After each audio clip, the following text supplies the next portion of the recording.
Leadership without business principles to back it is just bossiness. Peace. It's Travis Soderwell. It's Pure Sound Daily Business. And there are no born leaders. No, there are people that are born with elements of leadership. With leadership qualities, with leadership characteristics. But knowing yourself, and this is going to go into psychological type. Knowing yourself, you have to know that first to be a real leader. And then you have to relate and resonate with other people and be relevant. You have to be relevant to them for people to follow you as a leader. Same way with you. If you're going to follow someone, if you're going to lead them, they have to be relevant and they have to resonate with you. So this is where you need to know yourself. Leadership is built. Leadership is worked on. Leadership is learned. No, I was one of those. Always been told I'm a born leader. I got a voice. When I speak, people listen.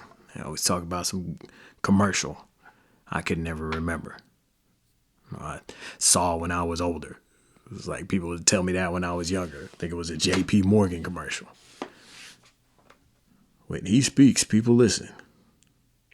And yes, that was relevant.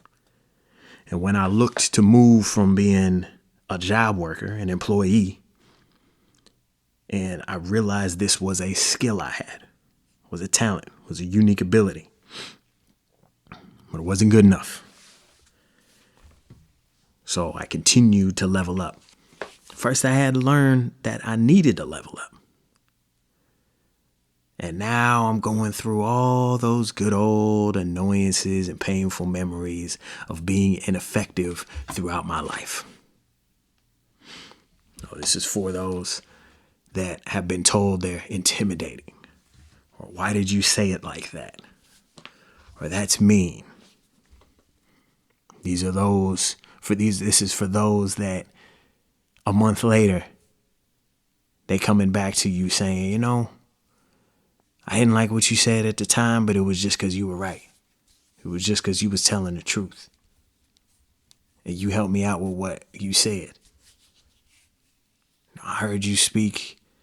I didn't say anything then. But now that I'm catching you on the street, now that I'm catching you a week later at the job, now that I'm catching you later at school, now that I'm catching you on social media in a private moment, what you said touched me. This is for those of you out there who can relate to that.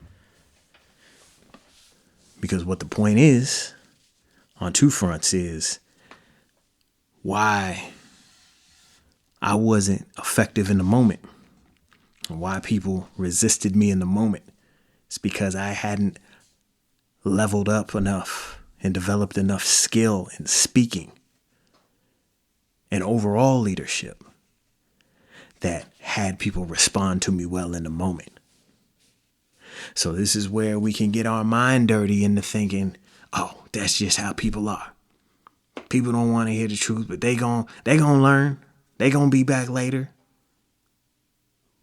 That's on us as leaders, as communicators. Because some people do respond in the moment, do respond positively to certain individuals. Right? You've seen it. If you haven't seen it, watch more speakers. You just haven't watched enough speakers. You haven't been touched yourself. How many times you've been touched yourself and you just went up and said, yo, you touched me today. You changed me.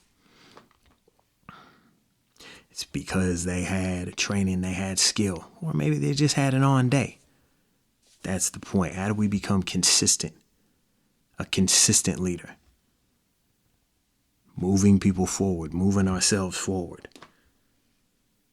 The business of leadership. That we have the people that they may have a born skill. They may be born with an ability, with a talent. They may or may not have been. And they're in an authority position. They've been given a title. They've earned a title. So that title gives them a certain manner of respect and prestige. And some of these people got zero leadership skills. Just every day, feel like you pulling teeth. But if you one of them, if you want to change it, you in the right place. This is what we're talking about. First, you have to have an open mind and know that you can do better. And you can do better in the 4 different elements of leadership. That's why when we talk about psychological type, talking about knowing yourself, what is your style of leadership? You can talk about just being a leader, being a decision maker overall. Are you more of a listener or a reader? Are you listening to this? But that doesn't mean you're a listener. I know I listen. I'm a listener. The difference between my listening and reading, and I'm sitting in the office now and have plenty of books that one of the most well-read people in my circle. And I don't read to read. I read for a purpose. I read for a goal. I read because there's a focus. There's an interest I have. As opposed to I listen for all sorts of things. I listen for nuance. I listen just for enjoyment sometimes. Ain't nothing like a good speaker. Ain't nothing like a good storyteller. Nothing like some good music, baby. If you got some recommendations, drop it in the comments. So are you a listener or a reader? What is your style? Get into personality type. How are you communicating? This is where everything comes together. We're always going to talk about this in every one of the 4 pillars of the Pure Sound Method. There is a language, communication, self-talk, messaging piece. In leadership, we call it communication. Then there's decisions. Then there's intention. That's where we start. Do you have the intention to be a great leader? To be yourself? Be able to express yourself? Focus on what you want to focus? Move people the way you want to move? With your unique personality? That's where you start. And that's the business of leadership. So do you intend to step in your role as a great leader? Or do you intend to stay backsliding and be another one of these mediocre middle management hacks? Travis Odewell, it's Pure Sound Daily Business. Peace.